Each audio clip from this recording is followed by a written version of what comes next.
ciel connaît qu'on en a besoin. Et la Bible dit que par cela, beaucoup de gens multiplient les prières comme font les païens. Ça veut dire, retenez que ce n'est pas seulement les chrétiens qui prient, mais même les païens aussi prient. La différence d'un chrétien enseignant et un païen, c'est que ces prières sont réduites à la connaissance de la parole de Dieu et non à l'affection de la chair. Qui est avec moi en ce lieu pour dire Amen? Et vous allez comprendre que nos églises sont remplies de Salomon, des chrétiens qui sont sauvés pour l'apparence extérieure, qu'on le voit avec un véhicule, qu'on le voit dans un mariage, qu'on le voit dans les voyages, qu'on le voit dans les bateaux, qu'on le voit dans les avions. Et pour lui, c'est ça être enfant de Dieu. Mais les gens de la race de David, ce sont des gens qui sont éloignés de la naissance du Christ, mais le trône crée leur union.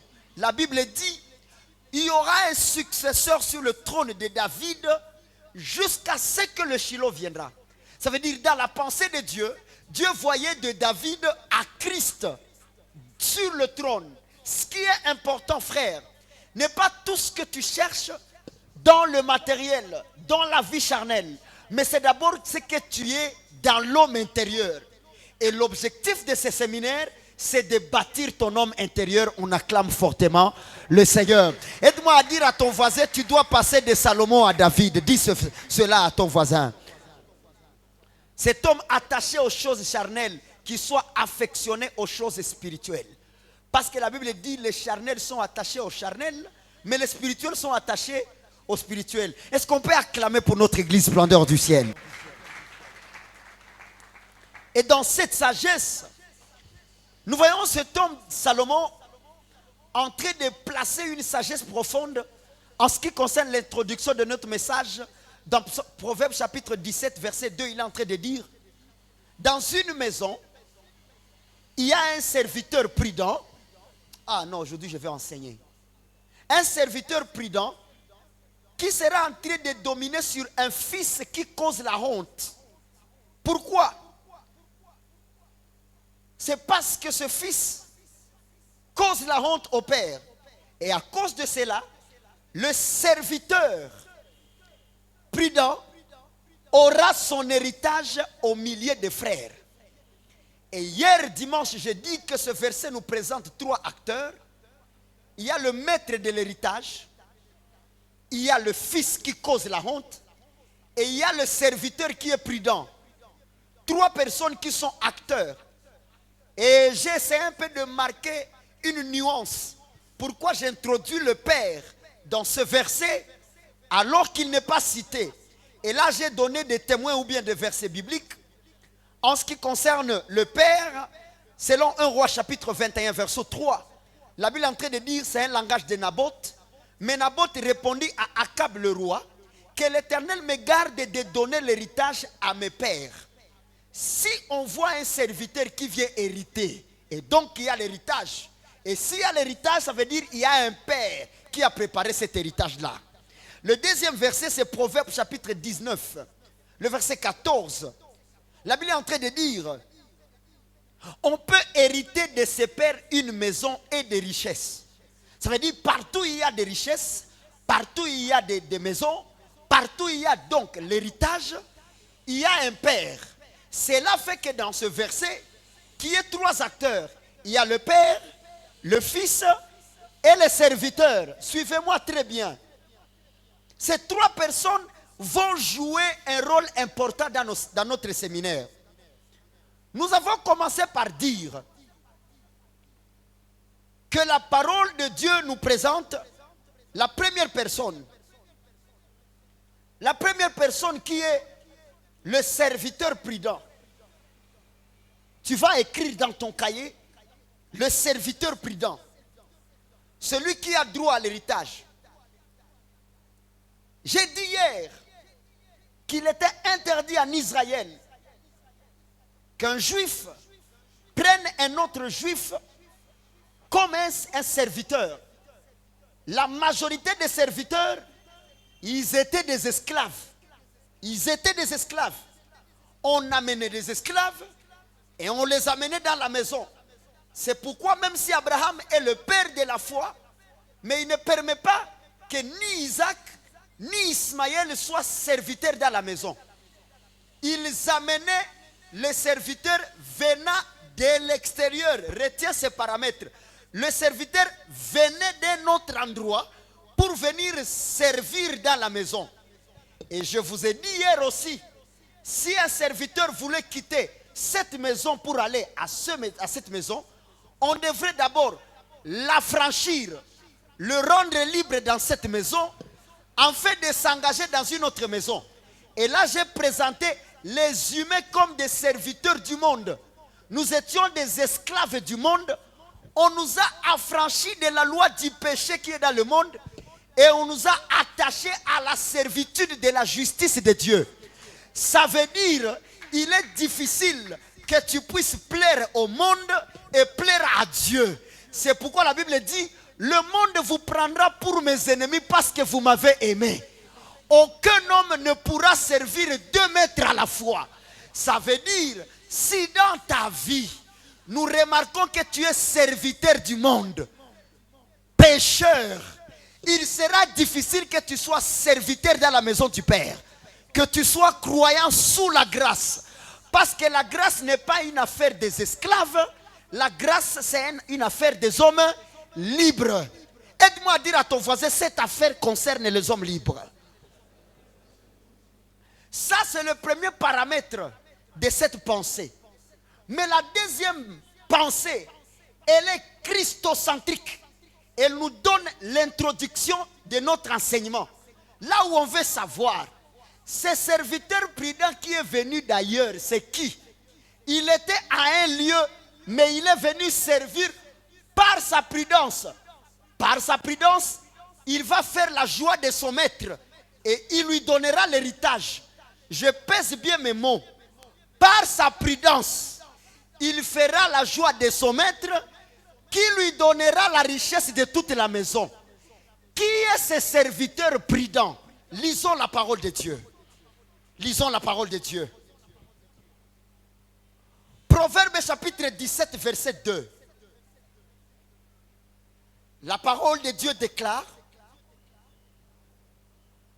Proverbe chapitre 17, verset 2. Un serviteur prudent domine sur le fils qui fait honte. Il aura part à l'héritage au milieu de frères. C'est le serviteur prudent qui aura part au milieu de ses frères. La question, qui est ce serviteur prudent? Qui est ce serviteur prudent? On va l'identifier. On est d'abord serviteur.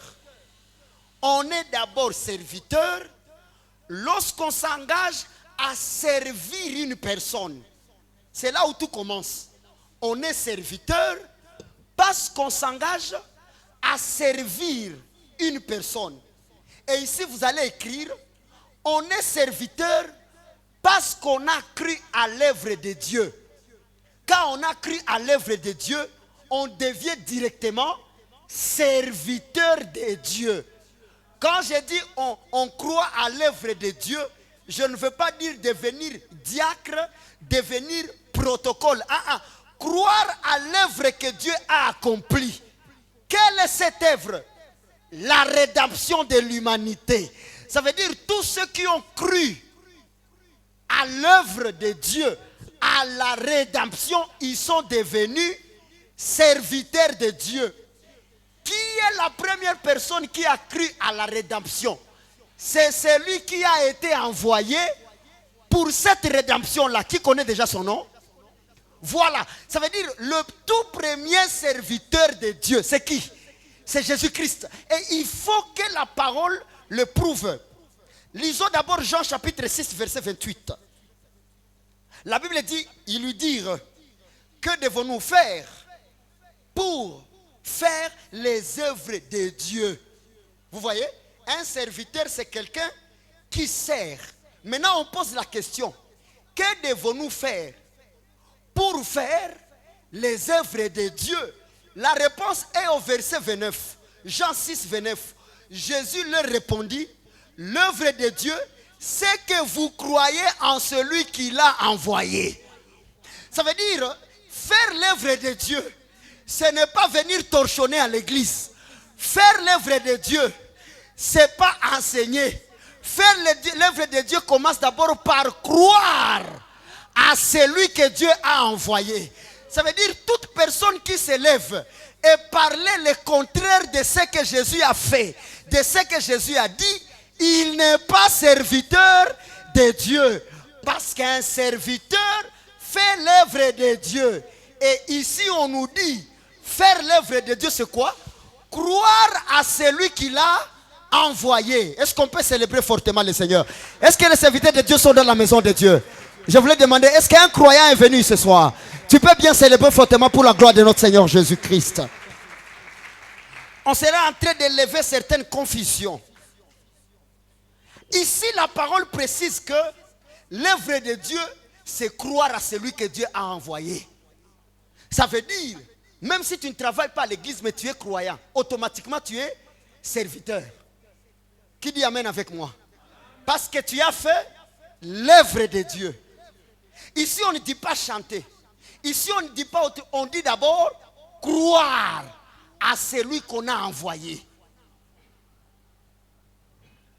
Une question. Si on a compris le serviteur, c'est qui? Comment il est prudent? Parce que le serviteur doit être prudent. Comment il est devenu prudent? Nous remarquons sa prudence à cause de la connaissance. Ça veut dire un serviteur prudent n'est pas celui qui dit je vais torchonner parce que le maître va venir. C'est celui qui travaille par rapport à ce que le maître lui a dit de faire. Est-ce qu'il y a une écriture qui nous confirme que la prudence c'est la connaissance? Proverbe 13 verset 16. Proverbe chapitre 13 verset 16. La Bible dit tout homme prudent agit avec connaissance. Mais l'insensé fait étalage de folie. Je répète, tout homme prudent agit avec connaissance, mais l'insensé fait étalage de la folie. Ce qui veut dire, tu seras un serviteur prudent, c'est si tu agis avec connaissance. C'est pourquoi on est serviteur de Dieu, pas par courage, mais par connaissance. Dis ça à ton voisin. Ce n'est pas le courage qui compte, mais la connaissance. Ce qui montrera que tu es prudent, c'est si dans tout ce que tu fais, on voit quoi? La connaissance. Qui acclame le Seigneur pour ça? Maintenant, la question revient. Si le serviteur doit agir avec la connaissance pour montrer qu'il est prudent, question, quels sont les critères de ce serviteur prudent? Qu'est-ce qu'il doit faire?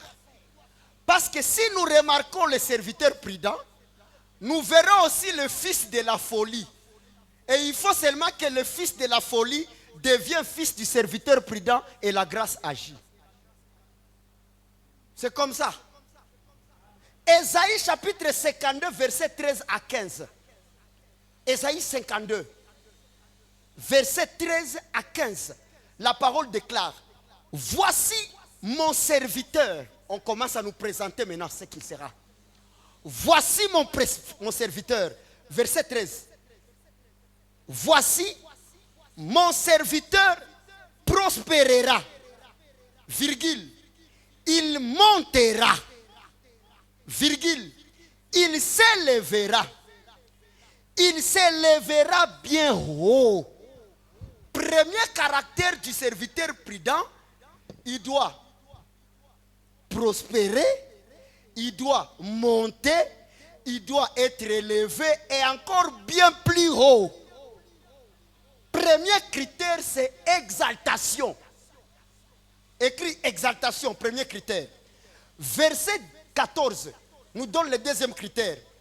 De même qu'il a été pour plusieurs sujets d'effroi, tant son visage était défiguré, tant son aspect différer de celui des fils de l'homme. Deuxième, il doit connaître l'affliction. On doit les défigurer. On est en train de nous donner les critères ici. De même qu'il a été pour plusieurs un sujet d'effroi.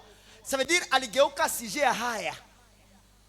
Ce qui lui est arrivé, on s'est moqué de lui. Son visage a été défiguré.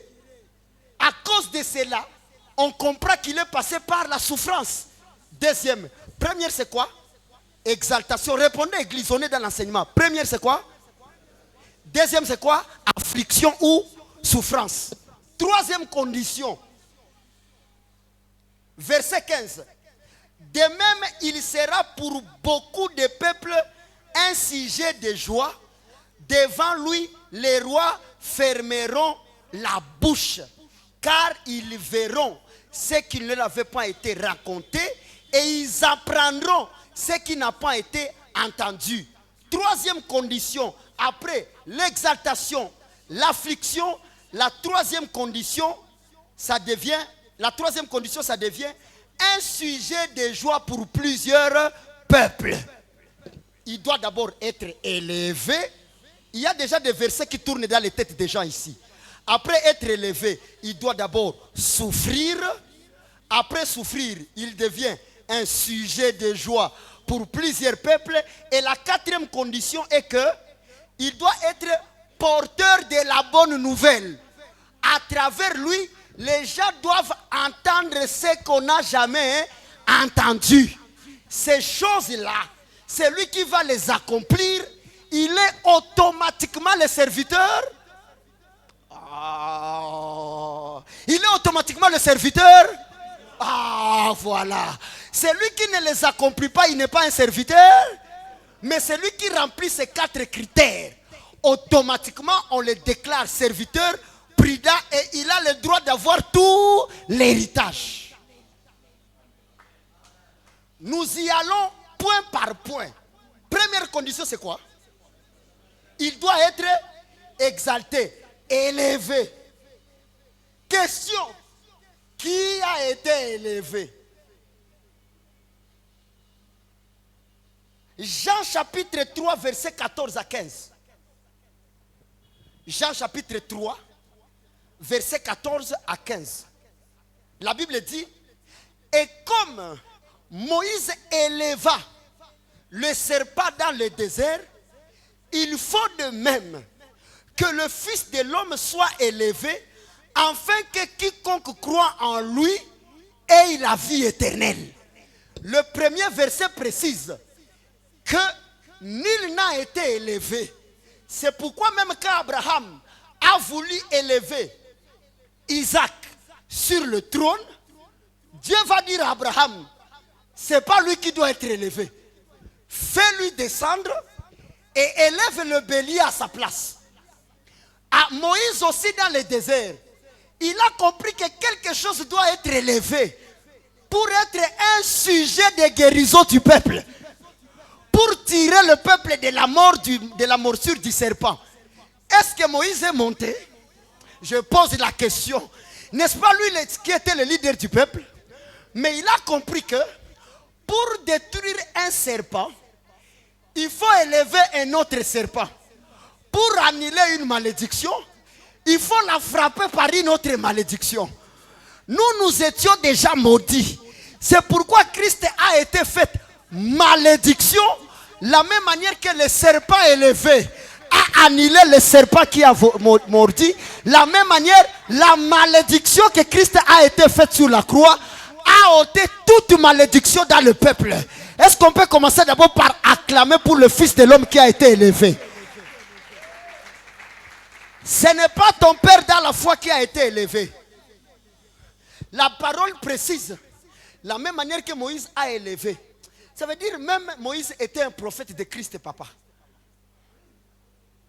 Même lui-même était un prophète christocentrique.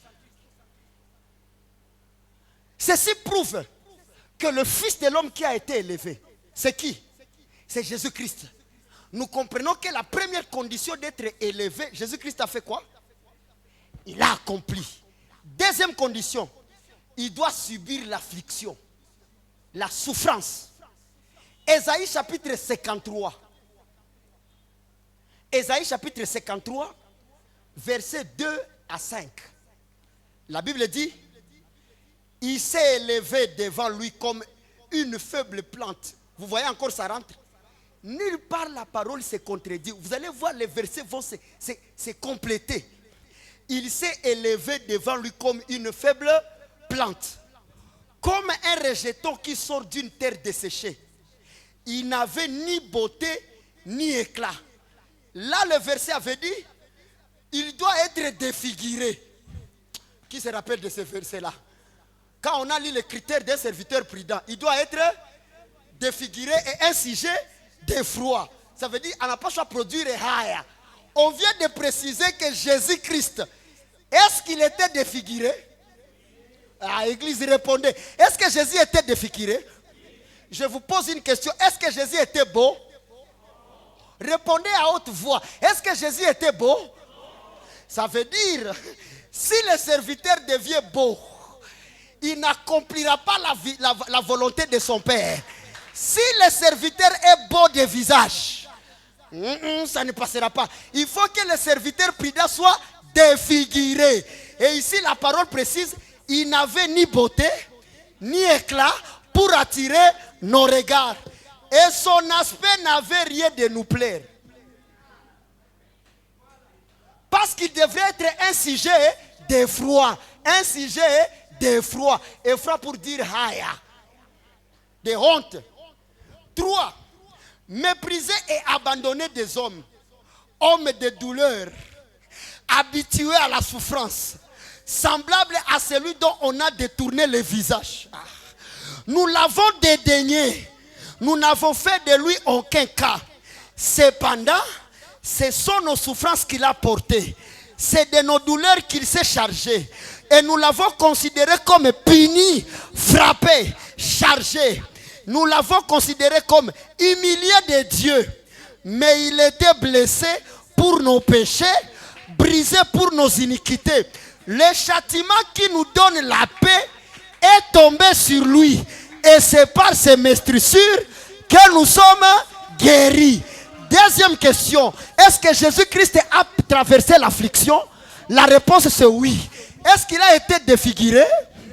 Est-ce qu'il a été un sujet de honte? Parce que personne n'a fait de lui un cas. Car il n'avait ni beauté, ni éclat. À cause de quoi? De la souffrance. Deuxième critère, serviteur prudent. Est-ce qu'on a accompli, on acclame pour Jésus-Christ? Jusque-là, il a accompli. Est-ce qu'on dit ça de Moïse? Preuve pour appuyer ces choses. Philippiens chapitre 2, versets 5 à 11.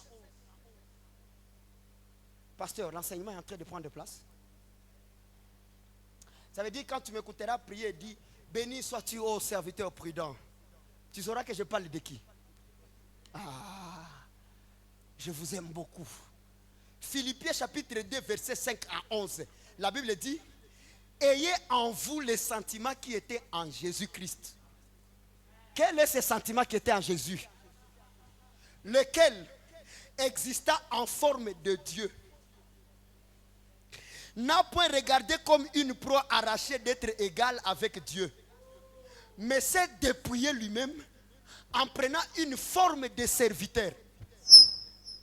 En prenant une forme de serviteur, en devenant semblable aux hommes et ayant paru comme un simple homme, il s'est humilié lui-même, se rendant obéissant jusqu'à la mort, même jusqu'à la mort de la croix.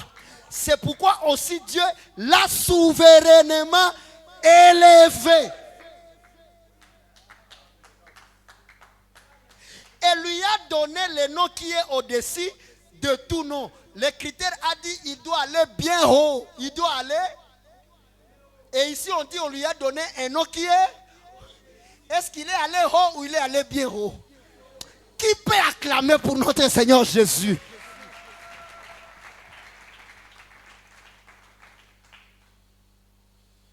C'est pourquoi si Dieu l'a souverainement élevé et lui a donné le nom qui est au-dessus de tout nom, en fait qu'au nom de Jésus, tous genoux fléchissent. Là on a dit, il faut que devant les serviteurs que tous les rois ferment leur bouche. Vous voyez comment les Écritures sont claires. Moi, je ne peux pas enseigner ce qui n'est pas dans les saintes lettres. Les genoux doivent fléchir dans les cieux, sur la terre et sous la terre. Et que toute langue confesse que Jésus-Christ est Seigneur à la gloire de Dieu le Père. Ça veut dire quand on confesse que Jésus-Christ est Seigneur, on rend gloire à qui? Au Père. Troisième critère. Il doit être un sujet de joie pour plusieurs peuples. Non, Jésus est fort. Il a accompli. C'est pourquoi il dit dans Luc 24 et 44, il fallait que j'accomplisse tout ce qui était dit dans la loi, dans les prophètes et dans les psaumes. Il a tout accompli. Tout, papa. Est-ce qu'il est le sujet de joie des peuples? Luc chapitre 2. Docteur Noé. 9 à 11. La parole déclare. Et voici un ange du Seigneur lui apparut. Il apparut à qui? À Marie. Répète, à Marie. Et la gloire du Seigneur resplendit autour d'eux.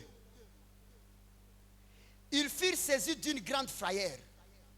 Ah, ici, ce n'est pas à Marie. Ici, c'est aux bergers. Les bergers qui veulent recevoir la nouvelle de la naissance du serviteur prudent. Et voici un ange du Seigneur leur apparut et la gloire du Seigneur resplendit autour d'eux. Ils furent saisis d'une grande frayeur. Vous voyez, il sera sujet de froid. Ça rentre ici, c'est ça la frayeur. 10. Mais l'ange leur dit, ne craignez point, car je vous annonce une bonne nouvelle qui sera pour tout le peuple le sujet d'une grande joie.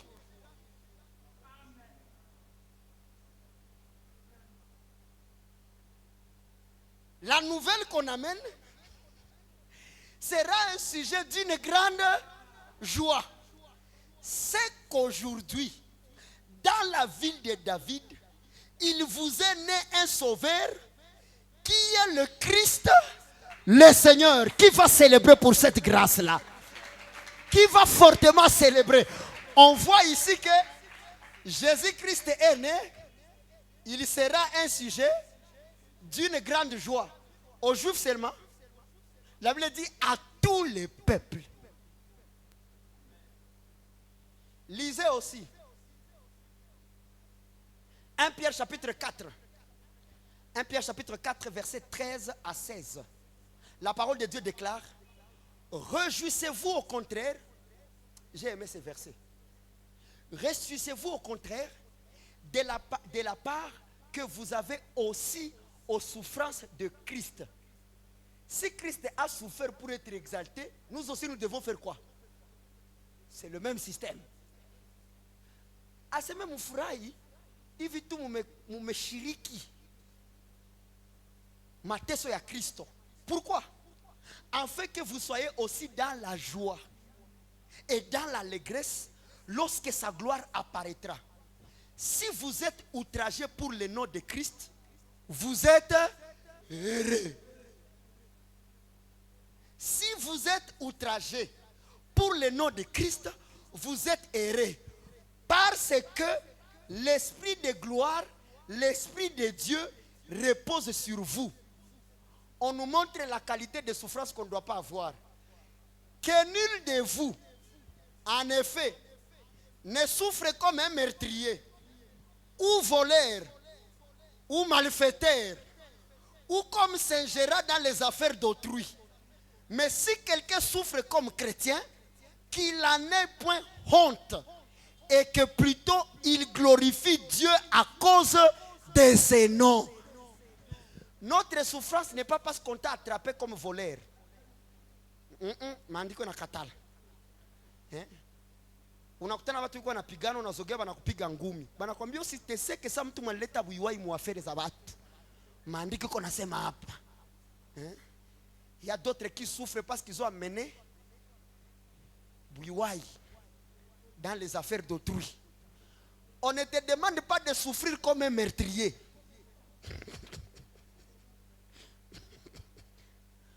Parce que la souffrance d'un voleur ne lui rend pas heureux. À cause des coups qu'on lui charge. Mais nous, chrétiens, si nous avons part à la souffrance de Christ, la Bible dit, ne pleurez pas, mais soyez plutôt heureux. Pourquoi? Parce que le serviteur prudent n'est pas un sujet de souffrance, mais un sujet de joie. Dans d'autres sens, la parole est en train de nous dire, toi qui es chrétien, si tu as trouvé, bénis le Seigneur.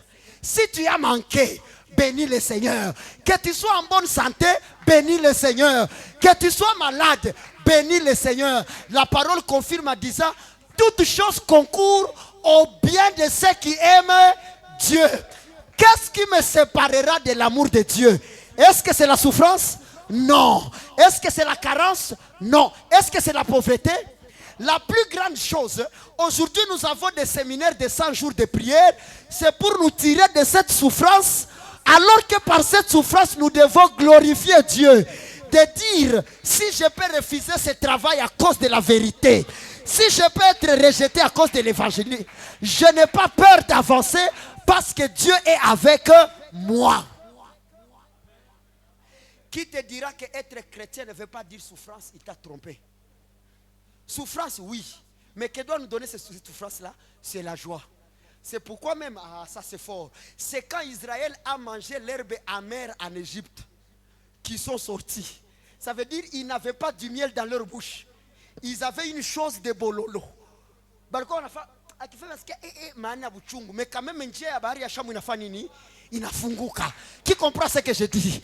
Ça veut dire même si nous souffrons, mais la vie éternelle, papa. Faut pas dire que celui qui a de l'argent, celui qui a des véhicules, c'est celui-là qui a Dieu. C'est ceux qui ont pris la souffrance du serviteur prudent. Et quelle est cette souffrance?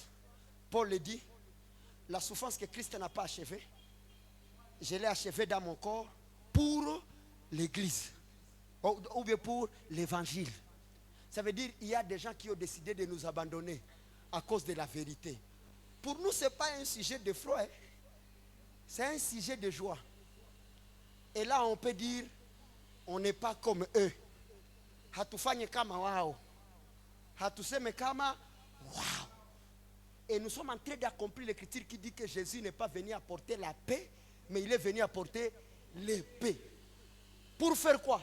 Pour séparer. Ça veut dire qu'il y a d'autres choses. Tu te verras, tu es séparé de ça. Pas parce que tu le veux. C'est l'impact de l'évangile. Il y a des gens qui vont dire, toi on ne te comprend plus. Il faut comprendre, je suis en train de prendre part à la souffrance glorieuse. La sagesse humaine te dira qu'il n'y a pas une souffrance glorieuse. Mais la sagesse divine nous dit, basi bapige ça ba mwizi. Basi bapige ça ba uaji. Basi babane mu madossier escroquerie mu makope ya wengine. Mais mateso yote mutapata. Ikuwe tuju mulishiriki. Mtumishi mwaminifu. Njoo mkiswahili, serviteur prudent. On acclame encore pour mtumishi mwaminifu. C'est Jésus-Christ lui-même. Quatrième condition. Oui, papa. Mtumishi mwenye busara. Amen. Hapana mtumishi mwaminifu. Serviteur fidèle. Njoo mtumishi mwaminifu. Mais mtumishi mwenye busara. Maana busara inatokana na nini? Na connaissance. Un serviteur prudent agit avec. Tu as déjà ce verset-là. Quatrième condition. Le serviteur prudent doit être porteur d'une bonne nouvelle, mon fils. Je commence à voir la joie sur vos visages. Hatuenda fasi. Hii mwezi wa 10 utakula vizuri sana. Paka utampenda Yesu. Mtumishi wenye busara. Je me demande ça kwenye iko kona niangalia hai. Il est en train de se poser la question, docteur, comment tu as compris ces choses? Père, c'est par ton esprit. Il doit être porteur de la bonne nouvelle. Il faut que la parole le confirme sur Christ. Matthieu chapitre 4 verset 23. L'ange avait dit dans le verset que je viens de lire ici que je vous amène une bonne nouvelle. Ce qui sera un sujet de joie pour plusieurs peuples. Écoute maintenant ici. Matthieu 4 23 pour porteur de la bonne nouvelle. Jésus parcourait toute la Galilée, enseignant dans les synagogues, prêchant la bonne nouvelle du royaume et guérissant toute maladie, toute infirmité parmi les peuples. On a dit que la joie sera parmi les peuples. Et ici on dit que Jésus a amené la bonne nouvelle où? Parmi les peuples. On a dit que le serviteur prudent doit avoir une bonne nouvelle. On ajoute Jean chapitre 8, versets 26 à 28. La parole déclare: j'ai beaucoup de choses à dire. Qui est en train de parler? C'est Jésus-Christ. J'ai beaucoup de choses à dire de vous et à juger en vous. Mais celui qui m'a envoyé est vrai. Et ce que j'ai entendu de lui, je l'ai dit au monde. Il prouve d'abord sa loyauté au maître. C'est Jésus qui parle. Mais maintenant, ces gens qui disent que Jésus-Christ est Dieu, la réponse c'est oui. Nous l'acceptons aussi parce que son Dieu lui a fait Dieu. Mais est-ce qu'il est Dieu suprême? La réponse devient non. Parce qu'il doit être serviteur. Un roi ne sert pas. Un roi a un serviteur. C'est pourquoi Jésus aussi il est venu servir. Et il dit ici, je me demande quand il lit ces versets ici, comment ils expliquent. Ça c'est quelle philosophie? Mais ça n'a pas de sens. Il est en train de dire ici, j'ai beaucoup de choses à dire de vous et à juger en vous. Mais celui qui m'a envoyé est vrai. C'est lui qui m'a envoyé est vrai. Comment? Et ce que j'ai entendu de lui, je l'ai dit au monde. Verset 27. Ils ne comprirent point qu'il leur parlait du Père.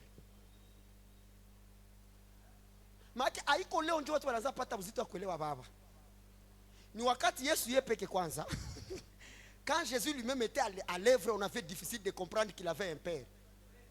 Et vous allez écouter quelqu'un le dire dans la prière, mais quand tu l'expliques ce qu'il dit, il ne comprend pas. Notre Père qui est aux cieux. N'est-ce pas que tu dis, mais quand on te dit qu'il y a un Père, oh non, non, non, na Yesu tunjo Père. Ça, ayana tufundishe ko dunia tena nageuka Père cool. Ça c'est la folie du christianisme. Il leur parlait du Père, mais ils ne comprenaient pas. Verset 28, il dit, Jésus donc leur dit, quand vous aurez élevé le Fils de l'homme, alors vous connaîtrez ce que je suis et que je ne fais rien de moi-même, mais que je parle selon ce que le Père m'a enseigné. Est-ce que Jésus a amené une bonne nouvelle? Oui. Quelle était cette bonne nouvelle-là? C'est ce que le Père lui a enseigné. Un autre verset doit le confirmer. Jean chapitre 12, verset 49. Jean chapitre 12, verset 49. La parole déclare, car je n'ai point parlé de moi-même. Jésus dit, car je n'ai point parlé de moi-même, mais le Père qui m'a envoyé m'a prescrit lui-même ce que je dois dire et annoncer. Ça veut dire la bonne nouvelle que Jésus a amenée, c'est ce que le maître a amené dans la maison. Le maître qui est son père lui a dit, va enseigner ça. Et ce que Jésus a enseigné, c'est ça, la bonne nouvelle. Quand quelqu'un dit, nimekulete habari njema, we tasa utazala. Ça, c'est pas la bonne nouvelle. Ça, c'est une nouvelle. La bonne nouvelle, c'est seulement ce que Jésus a enseigné. Bingine vyote ni mainfo. Est-ce que Jésus nous a enseigné qu'on est maudit? Est-ce que quelqu'un te dit, tu es maudit, frère? C'est une bonne nouvelle pour toi. Où qu'on a qui gani? Dieu va combien mais c'est la nouvelle, c'est la bonne nouvelle. La bonne nouvelle, c'est quoi? Libérer les captifs, guérir les malades. Et c'est ce qu'il faisait. Il annonçait la bonne nouvelle. La bonne nouvelle, c'est quoi? Cette bonne nouvelle est liée au pardon du péché. Vous étiez pécheurs et le Père m'a envoyé vous dire qu'il vous a pardonné. C'est ça la bonne nouvelle. Baba mimi nataka na mimi nipate habari njema. Mungu atakuuliza njoo hai. Oh baba, mimi napenda mimi ni confirmer kama ni retenir kwa interview. C'est une nouvelle. Et d'ailleurs c'est une information. La seule bonne nouvelle, c'est le message du royaume. Et ici, il y a les porteurs de bonnes nouvelles. Est-ce qu'ils sont parmi nous pour célébrer le Seigneur? C'est ça la bonne nouvelle. Écoute maintenant ce qu'on va dire autant que Jean-Baptiste est né. Luc chapitre 1er. Luc chapitre 1er, verset 76 à 77. Écrivez bien ces versets. Et toi, petit enfant, ce petit enfant ici n'est pas Christ. Hein? On parle, c'est Zacharie qui parle de son fils. Il dit à Jean-Baptiste, et toi, petit enfant, tu seras appelé prophète du Très-Haut, car tu marcheras devant la face du Seigneur. Ça veut dire, Jean-Baptiste est venu avant le Seigneur. Ça veut dire, quand le Seigneur regardait, il voyait le dos de qui? Il voyait le dos de Jean-Baptiste, parce que Jean-Baptiste est venu préparer le chemin. Pourquoi? Tu marcheras devant la face du Seigneur pour préparer ses voies, afin de donner à son peuple la connaissance du salut par le pardon de ses péchés.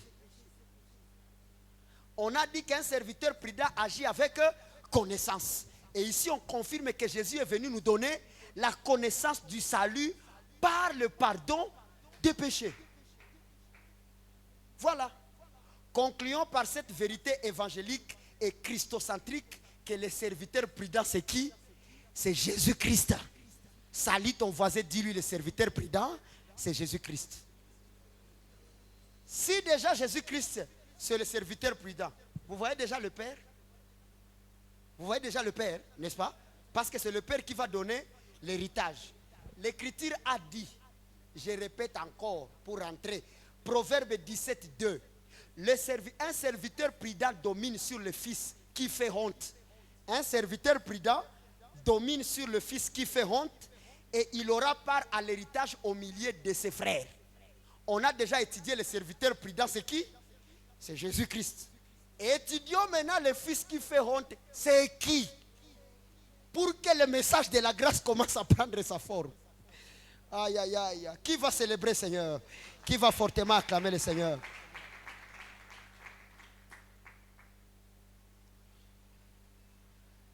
Étudions maintenant le deuxième. Écrit le fils qui fait honte. Question d'abord. Qu'est-ce que les Écritures disent par rapport à la honte? Pour que nous comprenions ce fils qui fait honte. Je ne vais pas venir t'expliquer comme la sagesse humaine. Mtoto manafanya haya ya mzazi ndio ule mwenye anatoroka masomo. Maandiko ikusema vile. Mtoto basi masomo ndio haya bangapi waliweza maisha na abakusoma. Ifo haya yake ionekane mdomene zote. Mpaka mzazi akonfirme huyu ananipatisha haya. Hii ni kihombo kubwa. Na mzazi atafikia pale mpaka maandiko kasema sasa na kajuta kuona alimuumba. Il faut tuer les haya. La honte c'est quoi? La honte ici n'est pas être un chrétien qui n'a pas des habits. Oh, tu es venu à l'église sale, tu causes honte à Dieu. Mais Adam était nu. Au moins moi j'ai quand même des habits sales. Jean-Baptiste il portait quoi? Bibliquement, dans les Écritures, que veut dire la honte? Lisons ce verset, Proverbe 14 et 35. Que Dieu bénisse Salomon. Proverbe 14 et 35. La faveur du roi est pour le serviteur prudent.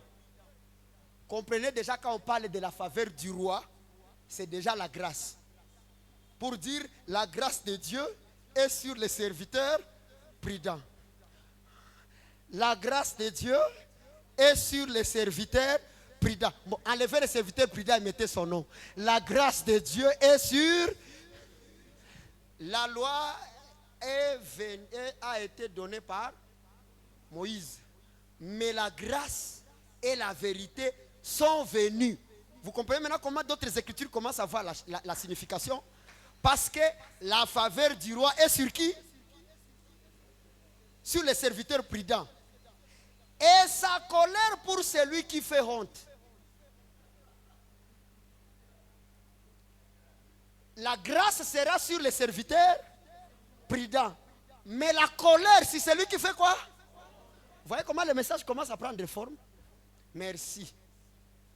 La colère est pour celui qui fait honte. Faire honte veut dire quoi? Proverbe 14 et 34. La justice élève une nation, mais le péché est la honte des peuples. Proverbe 14 et 34. La justice élève une nation, mais le péché est la honte du peuple. Ça veut dire bibliquement, la honte c'est quoi? Ça veut dire le fils qui fait la honte, dans d'autres sens, c'est le fils pécheur. Qui commence à voir le fils pécheur dans ses yeux? Tu commences à le voir, mon frère? Et il va venir, t'inquiète toi aussi, tu vas le voir. La honte, c'est le péché. C'est fils qui fait honte en péchant. C'est fils qui a fait honte en péchant. C'est qui? Romains chapitre 5, verset 12.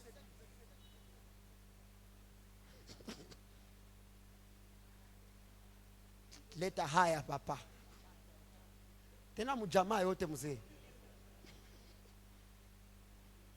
Romains 5, 12.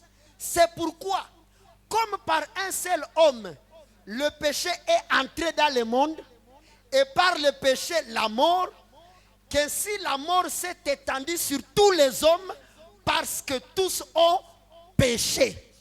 Vous voyez comment il a causé la honte? Parce que son erreur s'est répandue sur toute la famille. Maintenant la question, si Jésus-Christ est le serviteur prudent, le fils qui a fait honte au Père, c'est qui? Acclamez pour vous-même. Le fils qui a fait honte, c'est Adam. Ici, nous avons déjà le premier Adam et le dernier Adam. Ça veut dire le fils qui fait honte, c'est le premier. Mais le fils qui a le serviteur prudent, c'est qui? C'est le dernier Adam. Et la Bible dit, c'est ce qui est charnel qui est venu en premier. Et ce qui est spirituel est venu en deuxième place. Ça veut dire, c'est le fils qui a causé honte, qui est venu parce que le serviteur prudent viendra ôter la honte du fils honteux. Il faut que ce soit d'abord charnel avant d'être spirituel.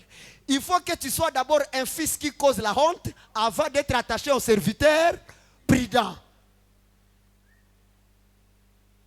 Vous commencez à comprendre les choses, hein? Vous voyez comment Dieu a révélé Adam à Salomon. Question. Si sa honte c'est le péché, la honte c'est quoi? Est-ce que c'est manquer un véhicule? Bon ça, wewe unasemaka Mungu mimi naishi maisha haya. Unavyo unakuwa tuambia? Ambia sasa karibia kwa ulikuwa unasema. Ndio maana wanasema c'est un fils sans connaissance étale sa folie. Hugo tu baba, usikubali nipate haya. Unali alikutoshako haya depuis saa ngapi? On acclame pour papa. La Bible il dit qu'il y a 2024 ans que Dieu a ôté. Baba, kwa nini unaniacha maisha haya? Uko maisha haya? Ndugu. Wangapi wametoka katika maisha haya hapa? Nyangwa mkono. Fanya makofi kwa vous commencez à comprendre les choses. Gusa watu wale mwambie maisha yangu hamuna haya. Gusa nyuma mwambie sipatishane haya. Ça va devenir un sujet de scandale kule kotuko tunaenda. Hii haya itageuka sasa sujet de scandale kule mbele. La honte d'Adam, de notre frère charnel, ça s'est répandu de quand jusqu'à quand? La Bible dit par cette honte la mort est venue. C'est ce qu'on a lu, non? Je peux répéter. C'est pourquoi comme par un seul homme, ça c'est Romains 5, 12. C'est pourquoi comme par un seul homme le péché est entré dans le monde et par le péché la mort, et qu'ainsi la mort s'est étendue sur tous les hommes parce que tous ont péché. Papa, quelle honte Adam! Seulement comme Adam a péché, tous ceux qui sont nés par lui, bon, fils de la honte, sans exception, si tu portes seulement la race adamique, mina pendamu Kiswahili, mwanadamu, kama tu muweye muko damu, faiseur de honte. La Bible dit, parce que tous ont péché. Tous. Et ici, on nous appelle pécheurs. Et ton grand-père n'était même pas né. C'était à l'époque d'Adam.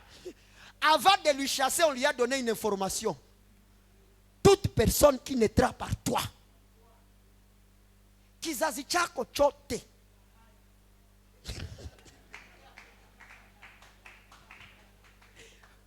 Je ne sais pas ceux qui sont en live, ils sont en train d'écouter le goût de ce qui est dans l'assemblée ici. Les gens sont en train de réagir. Donc, qui l'a tout mwenye baba yake hapa alipanda kutumbi ya mama yake, ukapita mtumbi ya mwanamuke, uko wa mkizazi cha haya pécheur. Vous voulez que je vous cite des noms? Vous voyez les Paul, les Pierre, pécheurs, les Marc, les Matthieu, tout ça. Tous ces gens-là, les Moïse, les Abraham. Même ces prophètes qu'on est en train d'exalter ces derniers temps, oh, il est Dieu. Qui? Fils d'Adam. Pécheur. Le seul pécheur qui est, le seul sans péché qui est passé sur terre sans péché, c'est le serviteur. Le seul, l'unique, le boss, le maître, c'est lui à qui on a mis tout à ses pieds. Même toi qui ressuscites les morts, tu causes la honte. Même toi qui fais ouf, les gens tombent. Fils de la honte. Même les vicaires. Bon, je ne cite pas le nom de quelqu'un. Que nous portions des phylactères, nous portions des toges d'école pastorale. Que tu chantes bien, que tu parles la langue, que tu fasses quoi? Fils de la honte. Mwana wa aibu. Patisha jamaa haya. Et vous allez penser que je parle seulement des hommes. Même de la femme, parce que celui qui a été le premier à coucher, c'est Adam. Ève est venue de l'homme. Et comme seulement sa référence, sa source est devenue fils de la honte. L'eau qui a coulé. La honte. Tout ce que l'homme fait devant les yeux des dieux, c'est la honte.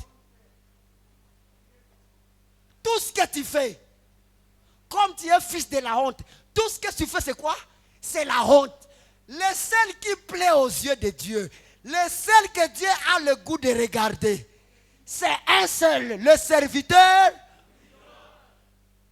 Citez-moi les noms. Même le bishop, fils de la honte. Oh, les bishops, les apôtres, les docteurs en commençant par celui-ci.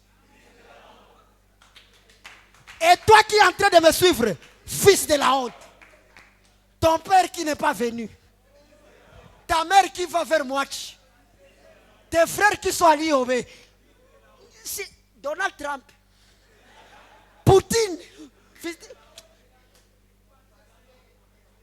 ton pasteur, ton père dans la foi,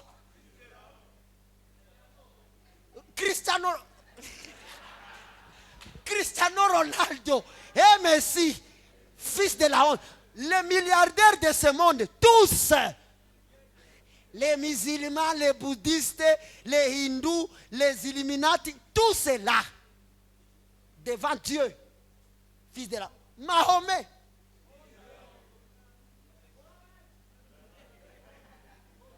Branham, fils de la honte.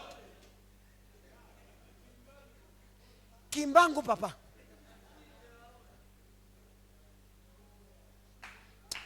Qui peut acclamer pour Jésus-Christ?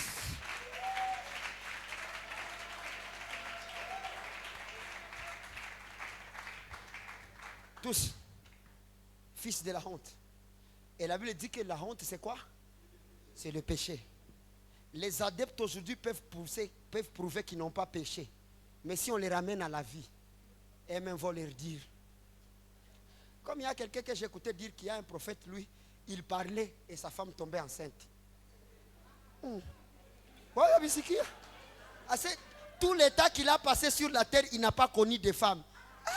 Jusqu'à ce que les propres enfants de ces prophètes lui ont demandé, nous sommes venus d'où?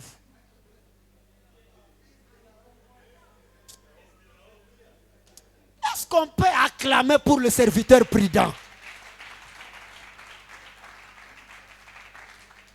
Tant que le serviteur prudent n'est pas venu servir, la honte régnait.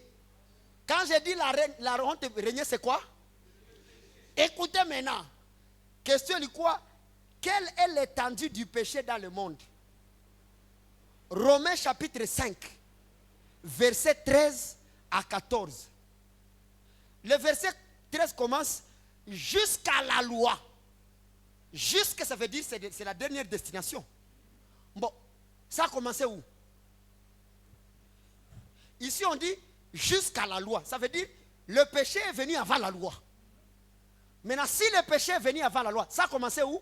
C'est depuis le fils de la honte, le premier Adam, jusqu'où? Jusqu'à la loi. Écoute maintenant, jusqu'à la loi, le péché était dans le monde. Or, le péché n'est pas imputé quand il n'y a point de loi. Pourquoi on a imputé le péché à Adam? Parce qu'il y avait une loi. Tu mangeras de tous les arbres, excepté. C'est la loi qui est la maternité du péché. Avez-vous kufunga mu prison na okubriser loi? Aucun prisonnier ne peut être arrêté s'il n'a pas été condamné par la loi. C'est seulement dans la justice des hommes que les innocents sont en prison. J'ai dit c'est seulement pas la justice des hommes. Vous pensez que dans la prison centrale, il n'y a pas des innocents? Vous savez pourquoi? C'est parce que c'est l'homme qui a jugé. C'est pourquoi toi qui marches sous la philosophie des hommes, tu ne seras jamais innocent. Tu seras toujours coupable. C'est là que j'ai posé la question. Comment les pasteurs ils font, les bishops, les chefs des églises? Comment ils font pour ne pas être maudits, pour ne pas avoir les liens, pour être délivrés, et leurs femmes et leurs enfants? Mais les autres brebis, ils doivent prier, ils doivent souffrir pour être délivrés. La seule chose à faire, montre-nous les secrets que tu as fait pour que tu sois affranchi. Donne-nous ça et que nous tous nous soyons libres. Mais ils regardent, si vous tous vous devenez libres, je mangerai comment?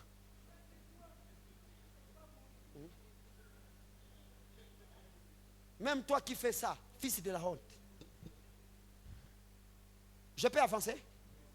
La Bible précise que le péché a commencé depuis Adam jusqu'à la loi. Maintenant, la loi a pris fait quand? Est-ce que vous savez que la loi ne s'arrête pas à Malachie? Matthieu 1, la loi. Matthieu 2, la loi. Matthieu 4, Matthieu 5. Donc, dans tous les évangiles, jusqu'à ce que Christ meure à la croix, c'est ça l'étendue de la loi. Depuis, le péché a commencé depuis Adam jusqu'à la loi de Moïse. Jésus-Christ lui-même est né sous la loi. Ça veut dire que c'est quand Christ est mort que la loi s'est arrêtée. Donc, il y a fraîchement une affaire de 2000 combien d'années ici que le péché n'est plus dans le monde. Parce qu'on dit avant ça, le péché était où? C'est ça. Car jusqu'à la loi, le péché était dans le monde. Maintenant, quand la loi est partie, qui a mis fin à la loi? C'est ça la question. Merci, le serviteur prudent. Est-ce qu'il y a une écriture qui dit oui? Merci. Ah, j'aime quand vous me donnez des versets comme ça.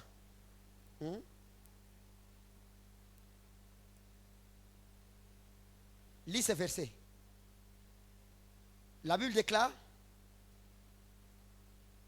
Romains chapitre 10, verset 4. Romains 10, 4. Car Christ est la fin de la loi pour la justification de tous ceux qui croient. J'aime comme les choses se sont passées. Si depuis ici jusqu'ici, c'est la loi. Mwenye koto hapa hivi. Manake, mwiko tu hapa. Mwisho.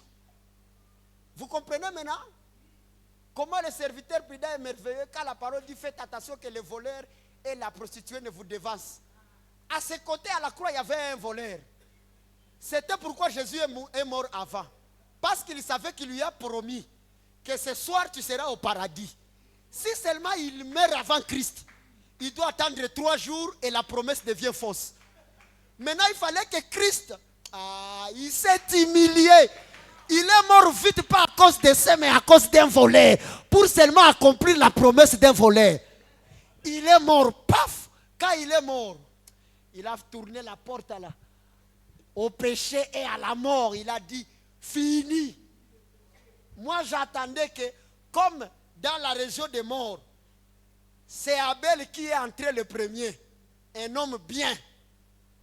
Qui est entré le premier. J'attendais que dans cette nouvelle vie, que celui qui va entrer le premier soit un homme bien. Mais à ma grande surprise, kule kwenye Mungu anaikala, anakutana wa kwanza na dumbuki. Qui commence à comprendre ce que je suis en train de dire? Ça, c'est le mystère qui commençait à se révéler ici. Non, je ne savais pas que c'est comme ça que vous allez comprendre ces choses. Le paradis était vide. On attendait que le premier citoyen du royaume puisse entrer. Ce n'est pas Abraham qui est entré parce qu'il est le père de la foi. Il est venu après 3 jours. Ce n'est pas Joseph à cause de ses rêves. Mais un voleur condamné. À la grande surprise, dit, je suis où? Laisse-moi te dire que la grâce va t'amener dans un domaine où tu ne comprends rien. Ça, c'est la grâce. La Bible dit, après la loi, c'est la justification. Est-ce que tu peux lever, saluer 10 personnes et dire lui, bonsoir mon frère justifié?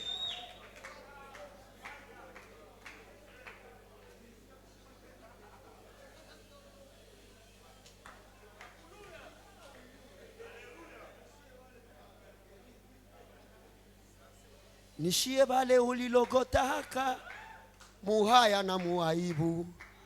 Nishie bale tunakuya tena kusema kwa kome. Qui commence à comprendre maintenant? Ça veut dire l'aîné dans les choses de la grâce. Les premiers, c'est un voleur, papa. Il goza salingia wakamuliza, tu viens faire quoi ça? En tout cas, mi angu siyu. Mimi nilikuwa tu na gra kumsalaba, akanambia kama leo nakuwa huku. Kisha nauliza gra shafika, banambia hayafika.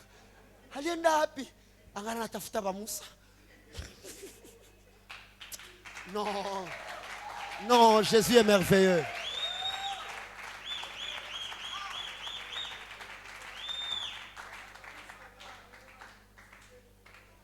J'aime ce langage. Le premier né, le fils aîné de la grâce, c'est un voleur. Nani mwatapinga? Kia tonesha mwingine.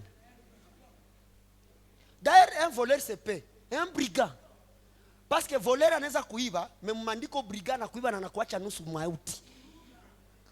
La Bible dit, un homme quitta Jérusalem pour Jéricho et rencontra des brigands. Bakamuiba na bakamupika. Et lui chargea des coups. Ndio mandiko nasema. Maga na kucharger. Hana hata huruma. Ule chargeur de coups. Ça veut dire, à d'autres sens, le bon samaritain n'a pas aidé seulement le flagellé, mais il a aidé aussi les brigands. Ça sera une honte que le bon samaritain a aidé qu'il entre. En arrivant, il retrouve que le brigand est déjà dedans. Vous ne comprenez pas ce que je dis. Il y a deux personnes qui se sont rencontrées. Le brigand et celui qui a été volé. Le brigand a tapé le monsieur. Il y a laissé comme mort. Je pense que cet homme disait, Mungu wepe kono na biyo mtu ananifanyizia. Usisahau wake unilipie kisasi. Halainiwe. Mais à ma grande surprise, le bon samaritain ne s'était pas seulement occupé de l'homme qui a été frappé, mais il s'est occupé aussi par celui qui a frappé. Qui a frappé? Le brigand. C'est pourquoi à la croix, il a dit d'abord au brigand, toi tu entres d'abord. Ça veut dire, celui que le samaritain a aidé, le jour qu'il est mort, En venant au ciel, quand il est entré, il a regardé. Où qu'on a où? C'est parce que la grâce ne fait exception de personne. C'est pourquoi je vous ai dit que la grâce, c'est la souveraineté de Dieu. Et puis là où les choses vont m'étonner, l'entrée du brigand n'a pas été négociée. Il est entré gratuitement. Mais les faiseurs de miracles qui ont dit à Jésus, mais nous avons fait le miracle à ton nom. Jésus va leur répondre, sortez. Non. Il y a un mot que tu n'as jamais lu là-bas que je vais te faire comprendre pourquoi on les a chassés. Baba.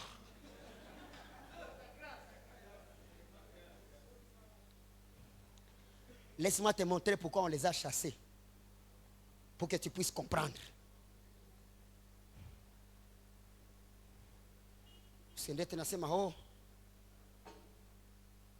Matthieu 25, verset 41. Il y a un mot qu'on ne t'a pas lu, que je vais te lire, que tu comprennes pourquoi on les a chassés. Ensuite, il dira à ceux qui sont à sa gauche, retirez-vous de moi, virgule. Qui va me lire le mot qui vient? Lis le verset qui vient. Ensuite, il dira à ceux qui sont à sa gauche, retirez-vous de moi, maudits. On les a chassés parce qu'ils étaient? Réponds, on les a chassés parce qu'ils étaient?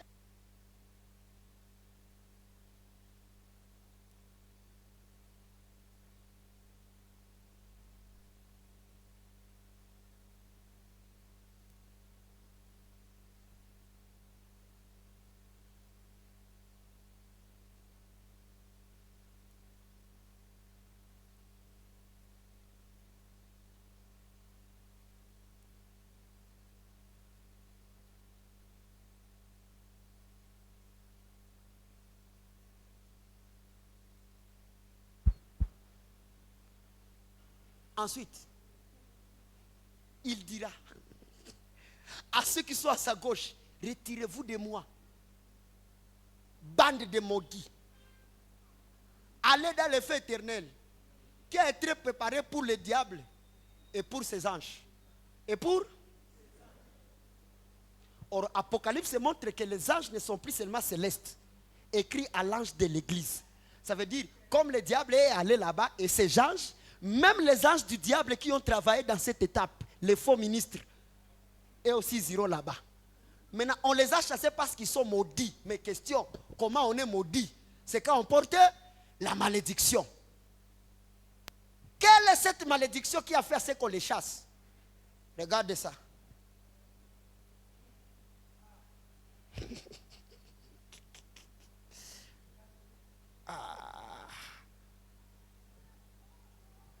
Galates chapitre 3 verset 10. Galates chapitre 3 verset 10. Car tous ceux qui s'attachent aux œuvres de la loi sont sous la malédiction. Kuzimu. Tous ceux qui s'attachent aux œuvres. Vous comprenez maintenant pourquoi l'écriture a dit jusqu'à la loi. Donc depuis Adam et son grand frère Moïse.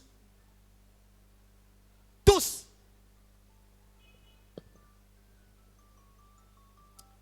On acclame le Seigneur. L'heure de la prédication est épuisée. Épuisée, Kabissé. Et je vais parler sur la malédiction de Moïse. Je vous ai déjà montré Adam. Je vais maintenant vous présenter l'affaire de Moïse. Demain, on acclame fortement le Seigneur. Courbe ta tête et dis seulement merci à Dieu pour cette soirée. Dis merci à Dieu. Dis merci au serviteur prudent et tout ce qu'il a fait. Dis merci à Dieu. Dis merci à Dieu. Dis merci à Dieu. Dis merci à Dieu de ce qu'il nous a amené. La grâce. Il nous a rachetés.